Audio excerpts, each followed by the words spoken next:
Welcome to question answer channel. आज हम class 10th English की जो पोएम नंबर 1 है डस्ट ऑफ स्नो, उसके एमसीक्यू करेंगे बहुत जल्दी से।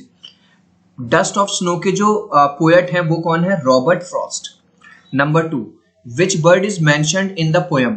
पोएम के अंदर कौन से बर्ड की बात हुई है? वहां पे बात हुई है क्रो की, कौवे की।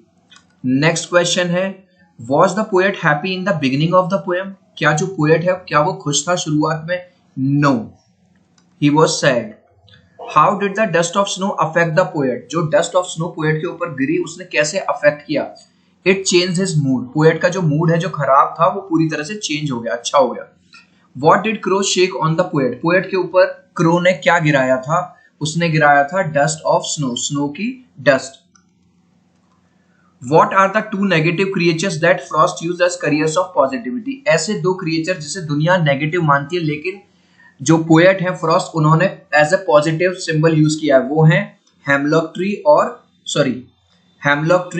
क्रो। हेमलॉक ट्री क्यों होता है? क्योंकि वो पॉइजनस है और क्रो को भी अपशकुन माना जाता है।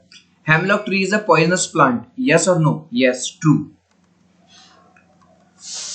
What does crow generally symbolise? जो क्रो है उसे कैसा सिंबल मानते हैं? उसे मानते हैं बैड ओमन, बुरा। चिल्ड्रन, अगर अभी तक आपने हमारे इस चैनल को सब्सक्राइब नहीं किया तो मेरे भाई सब्सक्राइब कर लो। फायदा ये होगा सब्सक्राइब करने का और नोटिफिकेशन बेल को टैप कर लेना। कोई भी नोटिफिकेशन, कोई भी मेरा वीडियो आएगा आपको मिल जाएगा, क्योंकि आपके टर्म 1 की तैयारी मैं पूरे इसी चैनल पे आपको कराने वाला हूँ। इसके अलावा जो भी आपको वीडियो चाहिए मुझे कॉमेंट में बता देना।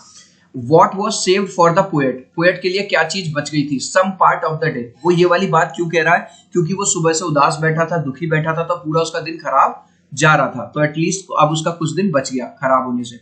Why does the poet call it dust of snow? वो इसे डस्ट ऑफ स्नो की डस्ट क्यों कहता है?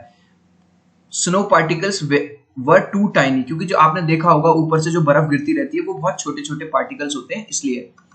The poet says, of a day I had rued. What is the meaning of rude? का मतलब है held in regret, उसे पछतावा हो रहा था किसी बात का। ये उसमें पोएम ने नहीं बताया किस बात का। What uplifted his mood? किस वजह से पोएट का मूड अच्छा हो गया? Falling of snow on his shoulder, जब उसके ऊपर स्नो गिरी। What is the rhyme scheme of the poem? Poem की राइम स्कीम है A B C D C D. 8 line है ना? तो पहली 4 की है ए बी और दूसरी 4 की C D. Name the poetic device that used in the line has given my heart. इसमें poetic device बताना है। अब poetic device है alliteration। इसका रीजन समझो। देखो, एक ही लाइन में H यहाँ पे भी आया और यहाँ पे भी आया, तो बार बार एक ही लेटर रिपीटेशन हो रहा है। जहां पे लेटर रिपीटेशन होगा वहां पे जो पोएटिक डिवाइस है क्या होता है? Alliteration. Name the poetic device used in line and saved some part. अब देखो S यहाँ पे भी आया और S यहाँ पे भी आया, रिपीट हो गया, तो क्या हो गया? Alliteration. What does dust of snow represent? Dust of snow क्या रिप्रेजेंट करती है? Healing power of nature. Nature के अंदर किसी भी चीज को ठीक करने की जो पावर होती है। What are the two negative creatures that Frost has used as positivity? मैंने बता दिया, हेमलॉक ट्री और क्रो। अब ये क्वेश्चन आपको बताना है कमेंट सेक्शन में। जो पोएट है डस्ट ऑफ स्नो के वो कौन है?